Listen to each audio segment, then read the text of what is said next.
Welcome to Colorado Soul Stories, showcasing changemakers and creatives, past and present, who have helped to make Colorado not just a pretty place to behold, but a soulful place to be. I'm your host, Mama Jill, longtime Colorado resident, former teacher, and freelance journalist. Let's get started with our next episode. It ain't gonna take away our home, my home, your home, your home. It ain't gonna take away our home.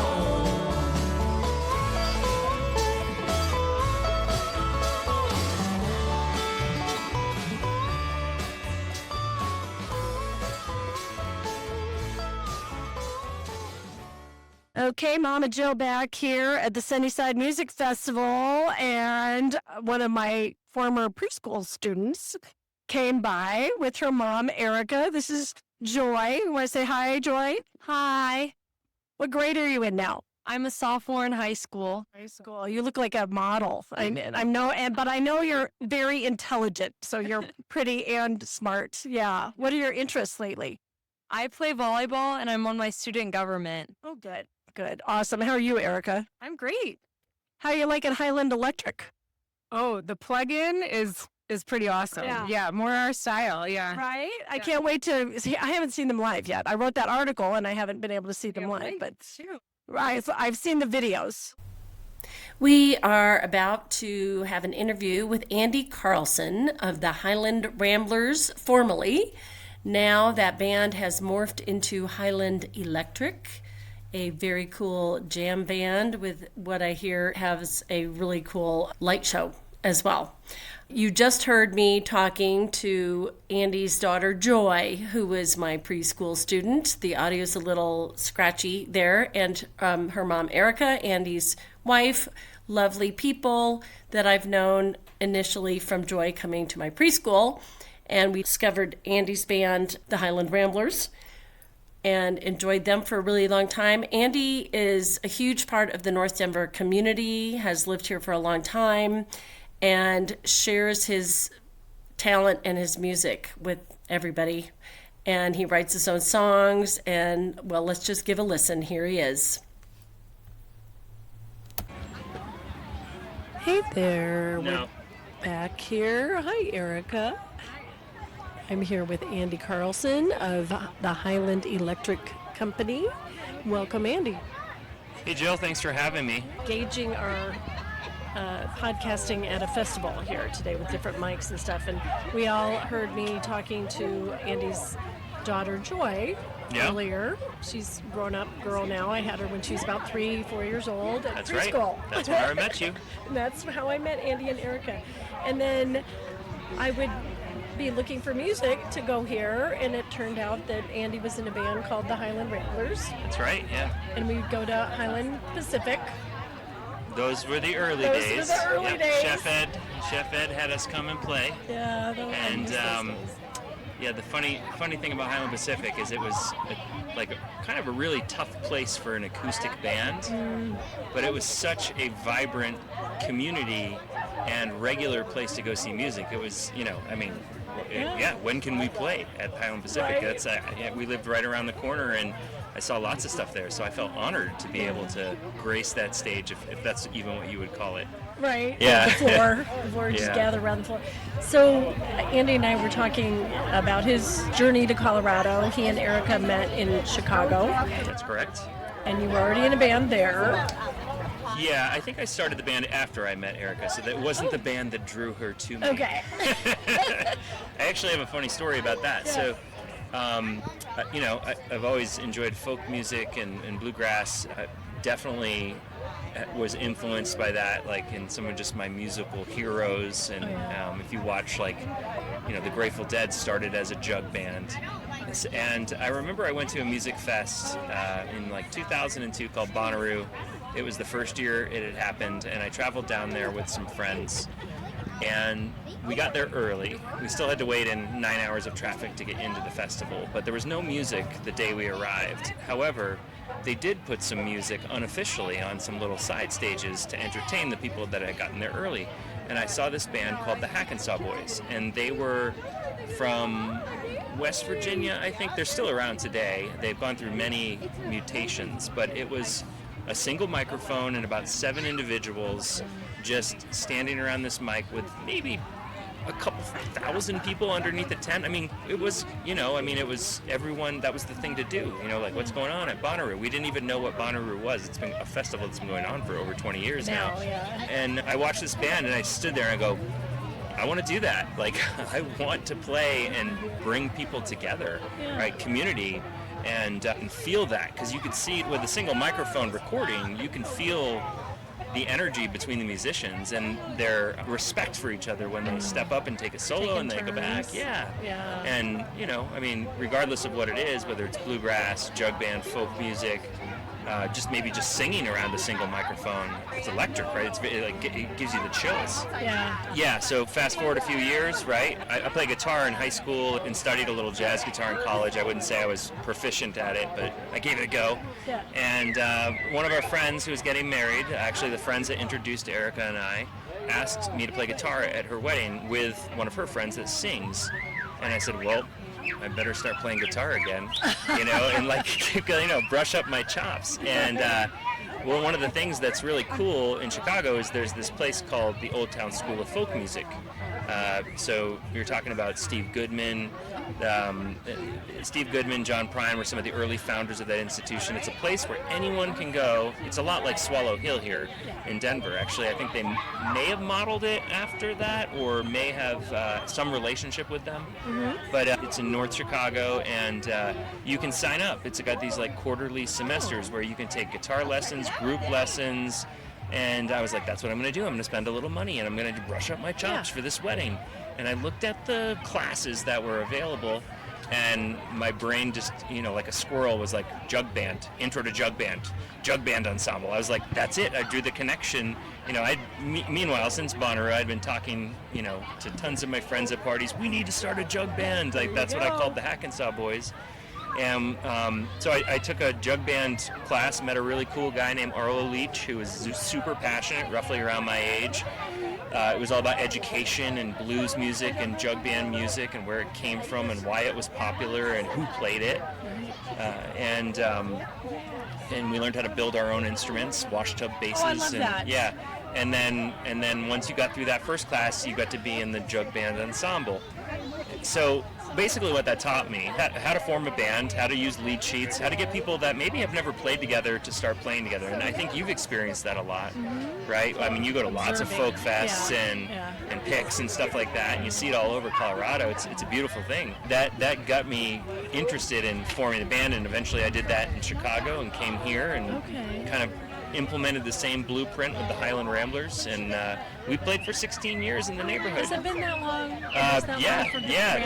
The Ramblers kind of, when we wound it down a couple years ago, it was like year 16, and we'd all become dads. Yeah, dads. My daughter has her driver's permit, you know how unnerving that is, right, Jill? Yes. Oh, yeah. All of a sudden, I said, Erica, you haven't aged at all. But when we look at our kids, that's how we tell how much time has gone by. I know. Oh my God. Yeah. I'm counting backwards now. I'm like, how many summers do I have left with Joy, right? Like, I mean, she's a sophomore, so it's like that 2 or 3.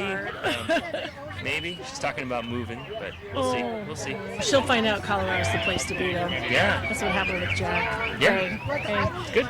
Well, so you brought that formula here. It was very successful, and you guys have transitioned, not with the complete same members, but to Highland Electric. Yeah. There's a couple guys that have been playing with me for at least a decade. Yeah. Right. So first one is Steve. So Steve Jones got introduced to the group as soon as we moved here. Yeah. He was messing around with banjo, and he came to a party where we were doing some picking, and he's like, I'm going to play banjo, and he just focused on it, and he became a banjo player, mostly clawhammer style, which was super cool. He had a history of being a bass player, electric bass player, played in a couple really cool bands, because I know they're cool because they pressed some vinyl and I have them, you know. Wow. Yeah, and one was called Thank God for Astronauts, you know.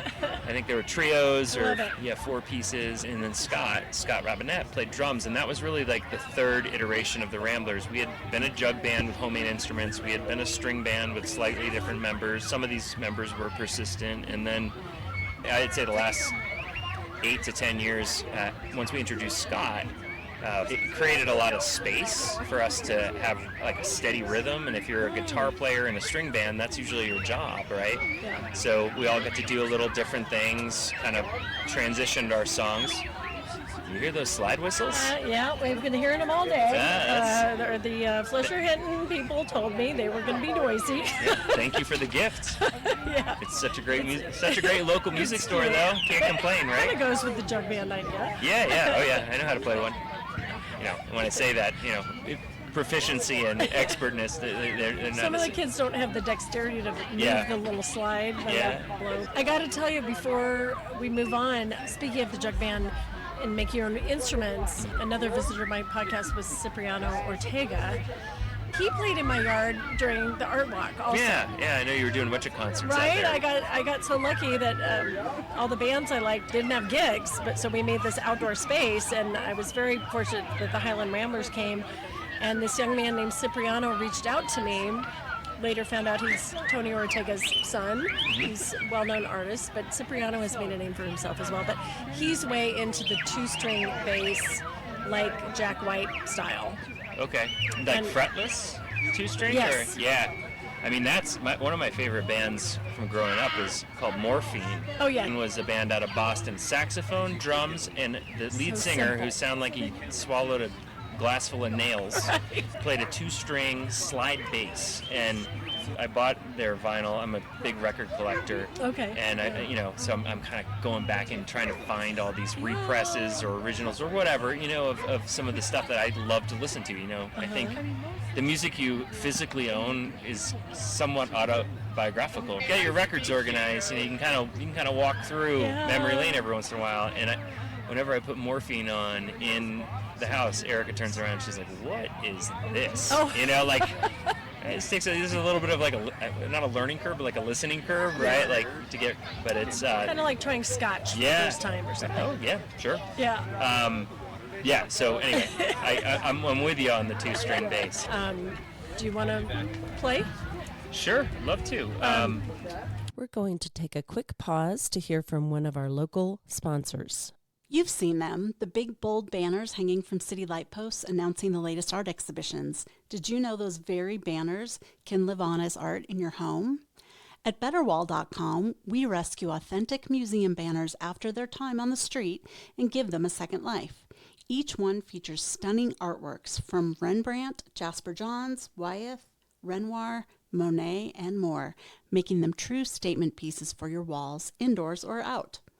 Our inventory includes over 150 banners from museums across the country, including the Art Institute of Chicago, SF MoMA, New York City's Neue Gallery, and yes, even our very own Denver Art Museum. Choose by artist, style, subject, or favorite institution. Each banner is cleaned, packaged with flair, and ships ready to hang with a custom system. So, if you want to show off your love for art, design, and sustainability, head to betterwall.com and sign up for updates. And get 15% off your first purchase with code SOUL15. That's SOUL15. Better Wall, authentic street banners at home. Tell us more about Highland Electric. Oh, I yeah. forgot So to get to that. Yeah. I'd say like the Ramblers kind of lost a little steam a couple years ago. I don't know if we ever fully recovered in terms of all the creative juices after the pandemic, and we did some real fun things during the pandemic. We tried to make people happy.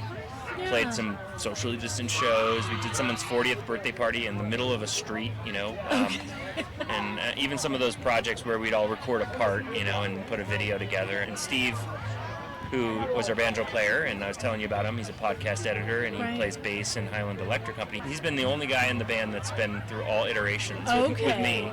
Neat. But coming out of it, we would find ourselves in this loop of like setting gigs and working towards those, but really it was like rehearsing stuff we were already doing. And I think in general, like, interests started to change amongst all of us, and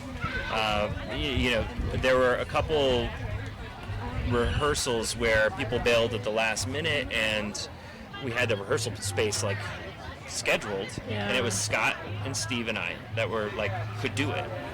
And I was like, hey guys, what do you want to just do a little garage band style, because these rehearsal spaces we rent have these huge amplifiers and drum kits that are even bigger than Scott's, and Steve had this history of playing bass right before he became in the Ramblers. So here we are 15 years later, and everyone was like, yeah, let's do it. Let's do it, yeah. And the first one was a complete mess. We like tried to play songs like we had done before, like, okay, let's play Gloria, like the old like Right. 60s song, and we were just calling them out and getting through song structure, but it wasn't super fun. And playing. and then Steve went to the restroom, and Scott and I were just like waiting for him to come back, and I had all these pedals. I've had an electric guitar before, but I got the electric guitar I've always wanted for my birthday. Erica bought it for me a couple years ago, and and I imagined at some point that I could pull that into the Ramblers. Like, it's a Telecaster, right? It's a 59 or 57 style, like yellow Telecaster, like Paul Butterfield played with Bob Dylan at the Newport Folk Festival when they went electric, right? Yes. It's the classic. Wow. And the Telecaster was like the first electric guitar, the Fender put out, and changed everything. Yeah. The single coil pickups and stuff like that. So I bought all these effects and never really gotten to use it and playing in a group. So you'd had all that already. Yeah, before. I way too much. I Yeah. still do. And so just because we took a break for a minute, I started making noise, and then Scott just kind of throws a little beat there, right? Yeah. And we record everything we do, Yeah. so we were able to go back and say that was pretty good. But then Steve comes back in and he goes, "Oh yeah, this is what we're here for, right?" And he picked up his bass, and then we just played. We didn't have any songs, no structure. I'm sure there were a couple key changes, but I was making real simple melodic lines, and we left beaming that night. We like having the most fun we had had in years, right? Yeah. Because I think improvising with a group of musicians is kind of where it's at. It's like it's communicating in real time. It's making something that might not ever happen again. And Steve's a big Deadhead, and so am I. Scott and I go to all the Fish shows together, as many as we can. We're still trying to get Steve to his first one.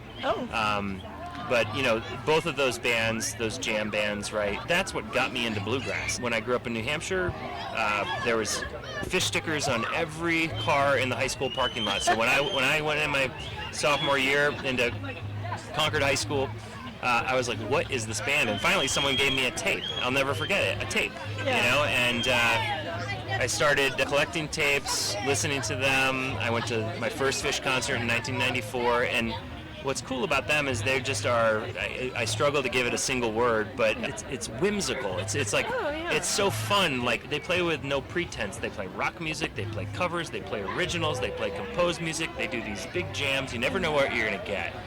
And as a listener and a fan, you're just excited about that all the time. Like, what is this show going to be? What's going to happen here? Well, it's like a Christmas present you're opening. That I love that metaphor. Yeah. So what Highland Electric Company has become, we've added my neighbor who plays keyboards. He was in a touring jam band, loves Fish too, and another local gunslinger. His name's Tony Schiss.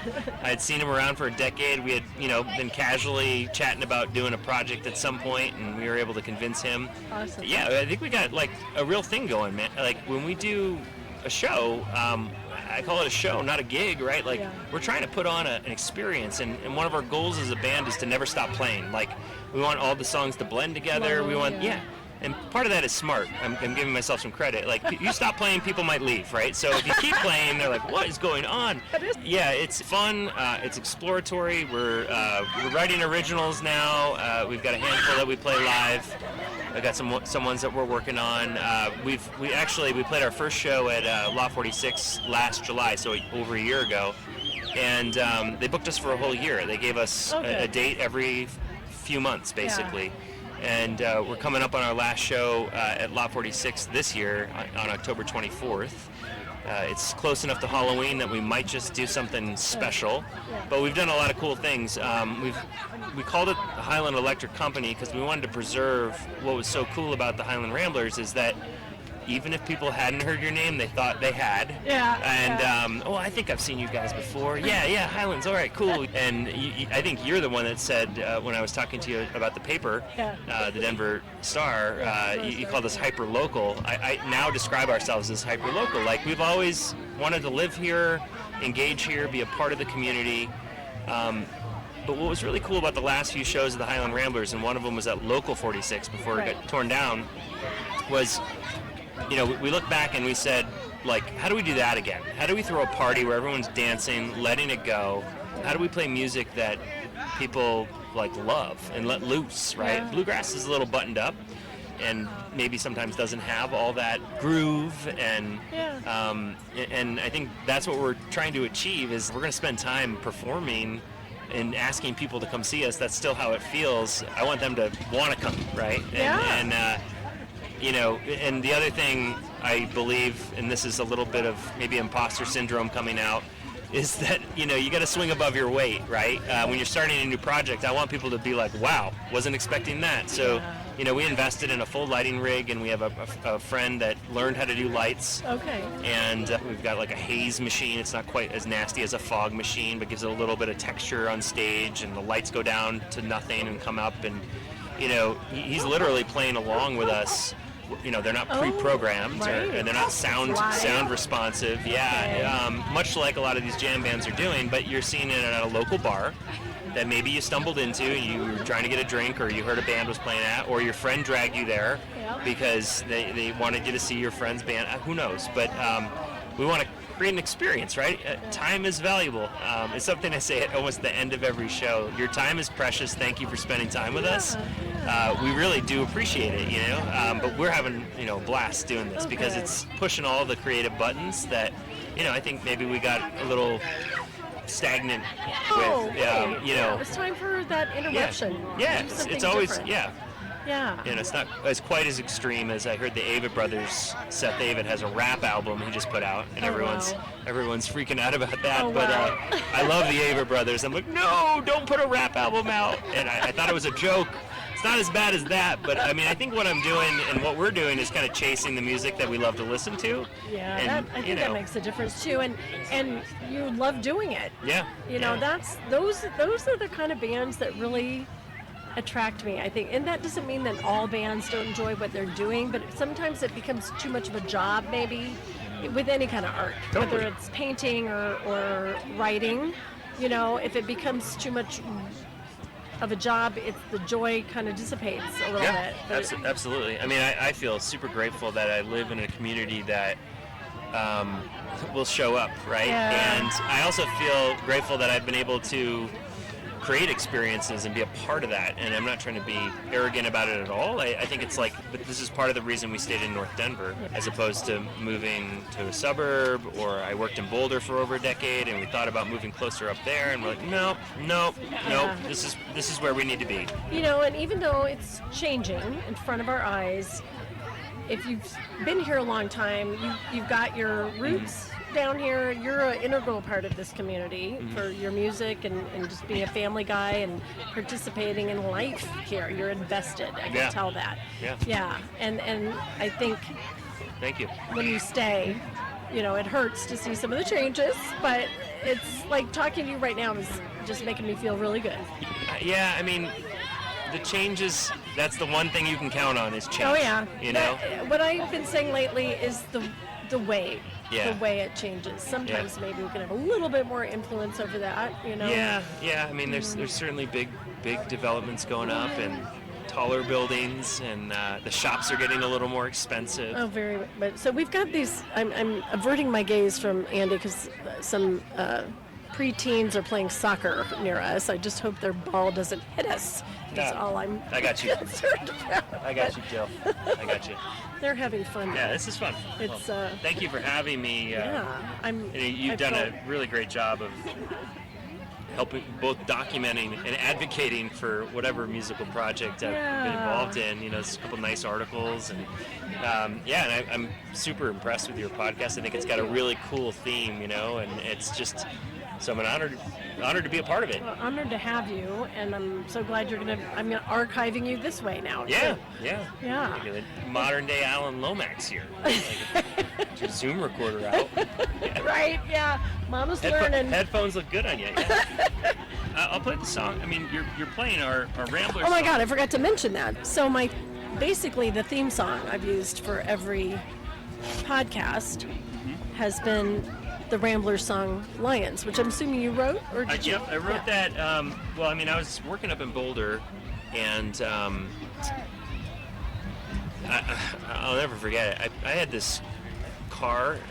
It was a Land Rover, like long wheelbase, Really cool. old '93.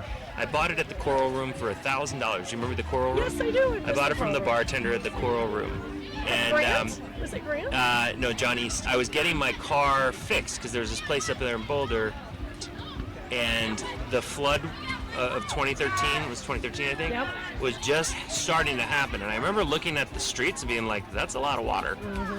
And just that over the night, then all that stuff happened. People died. Like, We're near the anniversary of that, I think. Yeah. It's crazy. October-ish time It's frame. really weird. Yeah, and so the Lyons song was written based off some feelings I had. There was some videos and people I knew through the bluegrass and folk music community that all lived up there, and the things they were saying and the strength that they showed, despite how awful it was, right? Wiping out communities, and it was crazy, right? And some of these folks in the bluegrass and folk community, they were real upstarts. Like, they would go to shows, they would promote shows, and that was what they did, and they didn't have a lot to fall back on, right? And they were the ones that were the most positive about it, about the community and how this is not going to tear it down. And I know it wasn't isolated to just Lyons. You had Jamestown and all the other mountain Front Range communities affected. There was a video of someone playing their piano as water was flooding through their house that I saw. I mean, I'm sure it's still out there. It was crazy. Titanic. Yeah, it was a Titanic moment, exactly. Wow. And I was so just blown away that I knew these people, or some of them, or I'm sure through degrees of. It felt way too close. But it was the positivity, it was the response by the community, and essentially I just felt a little inspired. It didn't affect me, but this is kind of sung from that perspective. Absolutely. Yeah. I think I remember hearing you play it the first time the band played it at the Casey Jones Music Festival. Yeah. I'm just going to tune my guitar really quick. Sure. I brought my harmonica too, Oh, love it. because I do harmonica. I haven't played this song in...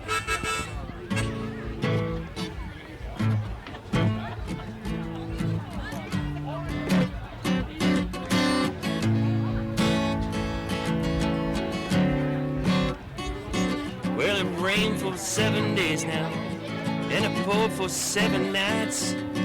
The lights went out on Thursday, there was no end in sight. Well, came in on Friday, and he told us to steer clear, but no one wanted to vacate the storm we did not fear. But we hunkered down like heroes, and but soon before we did, we were surrounded by the waters, and no one was getting in. It can take our structures from us, or fill our streets with mud, but you better be sure one thing, we'll be fighting back with love. My home, your home, it ain't gonna take away our home. My home, your home, it ain't gonna take away our home.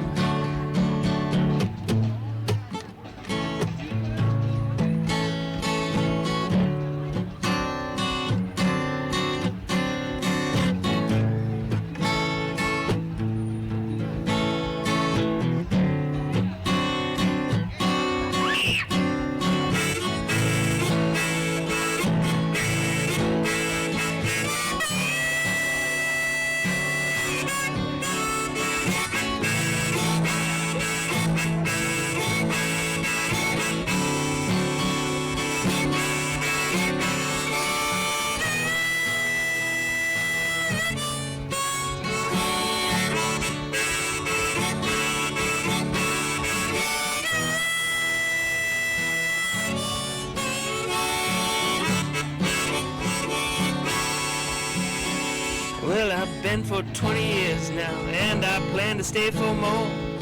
These folks are my family, these folks are our home. We'll rebuild these streets and houses, help those that need the most, support our brothers and sisters, and tomorrow we will toast today's disaster, and we'll be very clear. We are surrounded by this water, but our friends are still here. We're all pulling together, we're toppled like a boat, and can't sink our spirits, 'cause it's hope that always floats. My home, your home, we ain't gonna take away our home. My home, your home, they ain't gonna take away our home.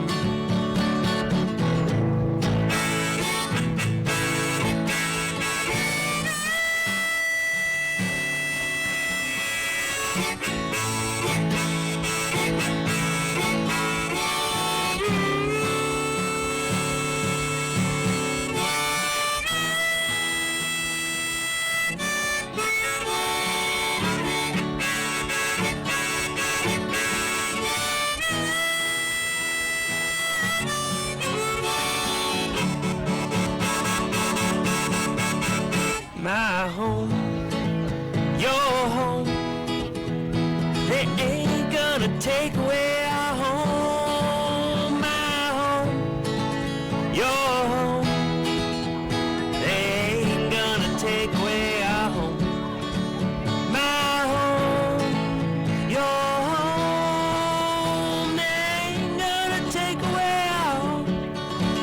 My home, your home, take away our home.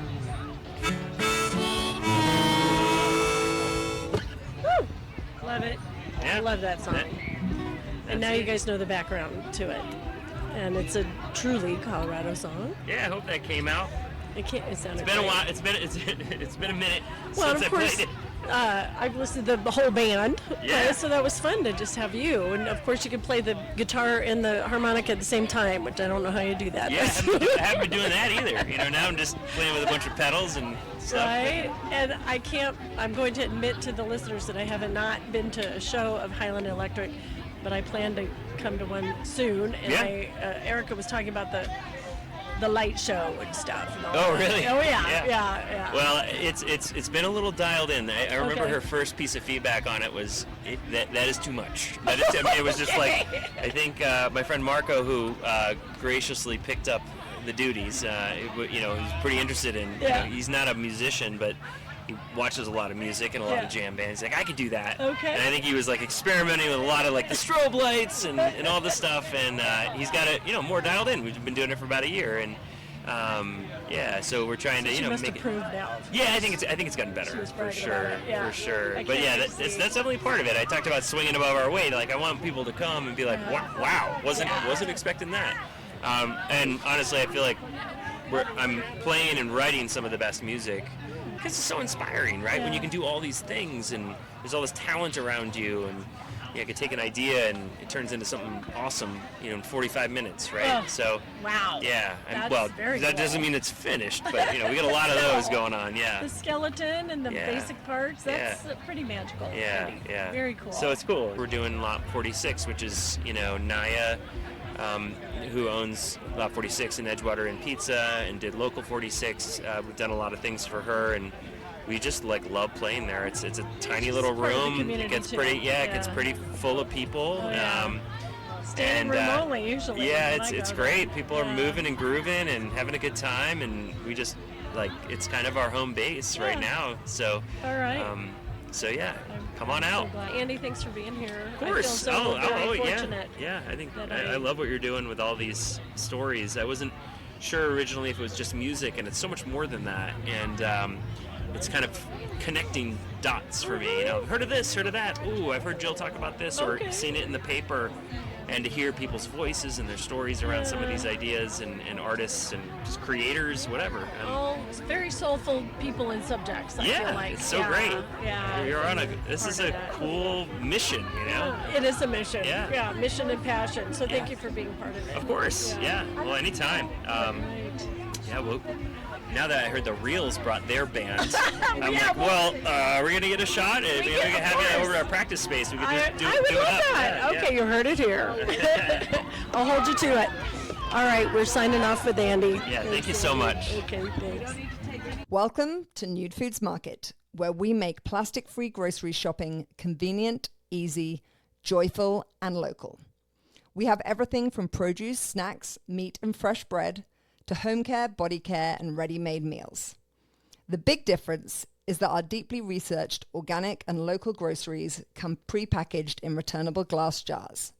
You shop just like a regular store. The only difference is that instead of putting all that packaging into landfill when you're done with it, you bring it back to us to be reused hundreds more times. Visit our stores in Denver and Boulder and get $10 off your first shop. Go to nudefoodsmarket.com/CO Soul to claim your coupon. We're locally owned, women owned, and working hard to fix our broken food system. So hope you can pop in and check us out soon.